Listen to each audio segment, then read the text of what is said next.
बिस्मिल्लाहिर्रहमानिर्रहीम अस्सलाम वालेकुम जी। की हाल चाल है जी? सब ठीक ठाक हो?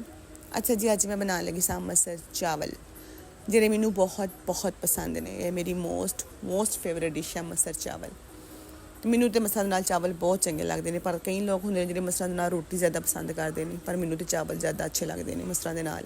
अच्छा, मैं ना इत्थे जो मसर रखनी है ना, मसर जो बनानी है मैं ये साबत प्याज लसन टमाटर सबस मिर्च मैं कदी नहीं पाई। मैं हमेशा इनू ग्रैंड करके पानी है, क्योंकि अगर ये मैं साबत मसर नज़र आ जाए ना कि मैं मसर नहीं खाती, मैनू पसंद नहीं आते, इसलिए मैं जिन्ना भी मसाला होंगे ना मैं ग्रैंड करके ही पानी है। उधर मैं प्रैशर बंद करके रख दिता दूसरे चूल्हे पर। अच्छा, दूसरे चूल्हे पर फिर मैं चावल उबाइल करते शुरू कर दिते सन।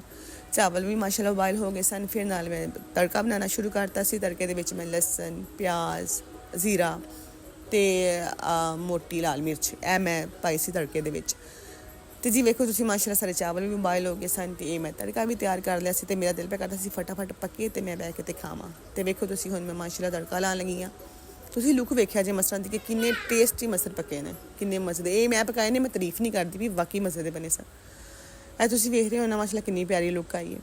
ਫਿਰ ਮੈਂ ਪਲੇਟ ਲਈ, ਪਲੇਟ ਦੇ ਵਿੱਚ ਮੈਂ ਥੋੜ੍ਹੇ ਜਿਹੇ ਚਾਵਲ ਲਏ, ਮੈਂ ਆਪਣੇ ਲਈ ਸਾਲਨ ਲਿਆ, ਮਸਰ ਲਏ, ਫਿਰ ਮੈਂ ਇੱਕ ਖੀਰਾ ਕੱਟਿਆ, ਨਾਲ ਇੱਕ ਟਮਾਟਰ ਕੱਟਿਆ, ਮੈਂ ਬੈਠ ਕੇ ਖਾਇਆ ਤੇ ਬਹੁਤ ਮਜ਼ਾ ਆਇਆ।